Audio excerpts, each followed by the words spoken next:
Good morning बच्चों। आज हम थॉमस एक्विनास के कानून संबंधी विचारों का अध्ययन करेंगे। जैसा कि आपने देखा कि मैंने आपको पहले भी बताया कि थॉमस एक्विनास मध्यकाल के अरस्तु के नाम से जाना जाता है और एक्विनास के समय दो विचारधाराएं प्रभावी थी। अरस्तुवादी विचारधारा अस्तित्व में थी और ईसाईयत विचारधारा अस्तित्व में आ गई थी।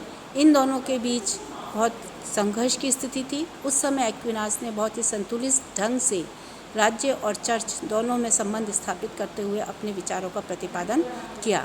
तो वो हमने अपनी पूर्व क्लास में पढ़ लिया था कि किस तरीके से उन्होंने राज्य संबंधी विचार दिए। अब हम आज देखेंगे थॉमस एक्विनास के कानून संबंधी विचार। तो बच्चों, जैसा कि मैंने बताया कि थॉमस एक्विनास कहीं ना कहीं चर्च सत्ता को राज्य के ऊपर स्थापित करने वाला विचारक भी था। उसने बहुत विवेकपूर्ण तरीके से जो कानूनों की बात करी है उसमें उसने कानूनों के 4 प्रकार बताए हैं, जिसमें से 3 कानून एक कानून सांसारिक लोक से संबंधित है और 3 ईश्वरीय कानून है। तो थॉमस एक्विनास के कानूनों को जब हम देखते हैं तो पहला पॉइंट यही है कि थॉमस एक्विनास के कानून पर स्टोइक विचारधारा का, रोमन विचारधारा का और सिसरो का काफ़ी प्रभाव पड़ा। दूसरा पॉइंट, थॉमस एक्विनास के अनुसार कानून विवेक से प्रेरित और लोक कल्याण हेतु व्यक्ति द्वारा जारी किया जाता है, जिस व्यक्ति पर समुदाय का भार होता है। जैसे कि राजा है, वो ही इसको जारी करता है कानून को, जो कि मानवीय कानून की श्रेणी में आता है, क्योंकि उसके ऊपर सारी जनता के रक्षण का भार होता है। तीसरा, कानून सार्वभौमिक है, कानून के ऊपर कोई भी सत्ता नहीं होती है एवं कानून की आज्ञा का पालन सबको करना चाहिए। फोर्थ है, कानून अपरिवर्तनशील होते हैं, इसको शासक अपनी मर्जी के अनुसार परिवर्तित नहीं कर सकता है। फिफ्थ पॉइंट है, एक्विनास कानून का मूल स्रोत प्रकृति को मानता है, अतः कोई भी व्यक्ति प्राकृतिक कानून और दैवीय कानून का उल्लंघन नहीं कर सकता। तो कहीं ना कहीं उन्होंने प्राकृतिक कानून, दैवीय कानून की सत्ता को स्वीकार किया है, शाश्वत कानून की बात करी है एक्विनास ने। तो इस तरीके से जब हम इसके कानून का वर्गीकरण देखते हैं तो 4 प्रकार के कानूनों का वर्गीकरण शाश्वत किया है एक्विनास ने। पहला है शाश्वत कानून, दूसरा है प्राकृतिक कानून, तीसरा है मानवीय कानून और चौथा है दैवीय कानून। शाश्वत कानून क्या है बच्चों? शाश्वत कानून ऐसा जो कि नाम से प्रतीत होता है कि जो शाश्वत है, जिसको कोई चुनौती नहीं दे सकता, जो सर्वव्यापक है, हर जगह बैठा हुआ है। तो शाश्वत कानून ईश्वरीय कानून है, संपूर्ण ब्रह्मांड में ये व्याप्त है। इससे जो हमारी सृष्टि है, प्रकृति की सृष्टि इसी से होती है। संपूर्ण ब्रह्मांड का नियंत्रण शाश्वत कानून करता है। शाश्वत कानून के अंतर्गत जंतु जगत, वनस्पति सभी आते हैं। मनुष्य इस कानून को अपने विवेक के द्वारा नहीं समझ पाता। ये मनुष्य की विवेक से परे है, ये परिभाषित नहीं है, बोधगम्य नहीं है। इसीलिए फिर एक्विनास ने शाश्वत कानून के बाद जो श्रेणी बताई वो है प्राकृतिक कानून। प्राकृतिक कानून की उत्पत्ति को जब हम देखते हैं तो शाश्वत कानून से ही हुई है। प्राकृतिक कानून संपूर्ण प्रकृति में व्याप्त है। तो बच्चों, ये आपको पता है कि प्राकृतिक कानून क्या है? प्रकृति में जो कानून है उसको हम प्राकृतिक कानून कहते हैं। तो प्राकृतिक अधिकारों की बात भी आपने सुनी होगी, हॉब्स, लॉक, रूसो सभी ने प्राकृतिक अधिकारों की बात करी है। तो थॉमस एक्विनास ने ये कहा है कि प्राकृतिक कानून जो है वो इस कानून के माध्यम से मनुष्य भले और बुरे का अंतर कर पाता है कि क्या सही है और क्या गलत है। प्राकृतिक कानून की उत्पत्ति शाश्वत कानून से हुई है। आत्मरक्षा का जैसे अधिकार है, ये प्राकृतिक कानून है। तो आत्मरक्षा मतलब हर व्यक्ति को अपने जीवन को बचाए रखने की स्वतंत्रता होनी चाहिए, है ना। तो इस तरीके से ये प्राकृतिक कानून हो गया। तो प्राकृतिक कानून थोड़े बोधगम्य होते हैं, सरल होते हैं, जिनको कि मानव अपने विवेक के आधार पर समझ सकता है। तो एक्विनास ने प्राकृतिक कानून की बात करते हुए शाश्वत कानून और प्राकृतिक कानून में निम्न अंतरों को स्वीकार किया है। शाश्वत कानून को जब हम देखते हैं तो शाश्वत कानून मनुष्य समझ से परे है। प्राकृतिक कानून बोधगम्य होते हैं, स्पष्ट होते हैं, मानवीय विवेक से संबंधित होते हैं।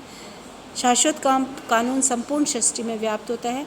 प्राकृतिक कानून विश्व की सभी वस्तुओं में व्याप्त होते हैं। मनुष्य में इसका अभिव्यक्तिकरण हुआ है क्योंकि मनुष्य में विवेक है, वो अपने विवेक के आधार पर इसको पहचान लेता है। अब बच्चों हम देखें प्राकृतिक कानून की विशेषताएं। तो प्राकृतिक कानून की जब हम विशेषताएं देखते हैं तो पहली तो जैसा कि आपको पता है प्रकृति द्वारा जो निर्मित कानून है वो प्राकृतिक कानून है। दूसरा, प्राकृतिक कानून ईश्वरीय अभिव्यंजनाएं हैं जो कि शाश्वत कानून पर आधारित हैं। तीसरा, मानव विवेक से प्राकृतिक कानून का प्रयोग करता है। और फोर्थ है, जीवन की रक्षा इस कानून पर निर्भर करती है। मनुष्य में परोपकार का भाव, दीन दुखियों की सहायता करने का भाव, सहिष्णुता का भाव, ये सब प्राकृतिक कानून की ही देन होते हैं। तो प्राकृतिक कानून प्रकृति ने इस कानून की सृष्टि की है। तीसरा कानून आता है मानवीय कानून। तो बच्चों मैंने आपको बताया कि मानवीय कानून वह कानून है जिसका कि निर्माण राजा करता है, शासक करता है।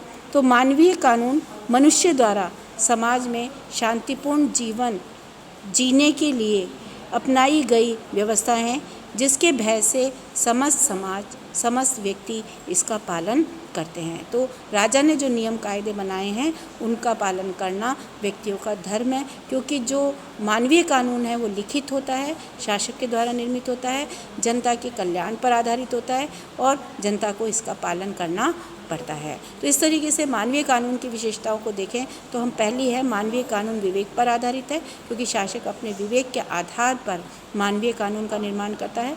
दूसरा, मानवीय कानूनों का निर्माण प्राकृतिक कानून के आधार पर हुआ है। तो ये पूर्व में मैं आपको बता चुकी हूँ। मानवीय कानून, प्राकृतिक कानून एक दूसरे के पूरक हैं। तो जिस तरीके से शाश्वत कानून से प्राकृतिक कानून आया तो प्राकृतिक कानून और मानवीय कानून भी एक दूसरे के पूरक हैं। कोई भी मानवीय कानून ऐसा नहीं होगा जो प्राकृतिक कानून के विरुद्ध हो। तो कहीं पर भी मानवीय कल्याण से हटकर कोई बात इन कानूनों में नहीं है। इसका मतलब यह है कि मानवीय कानून कठोर नहीं होंगे, प्राकृतिक कानून पर ही आधारित होंगे। जिस तरीके से प्राकृतिक कानून का उद्देश्य है सर्वजन कल्याण, सबके हितों की रक्षा करना, उसी तरीके से मानवीय कानून भी इसी सिद्धांत पर कार्य करेंगे।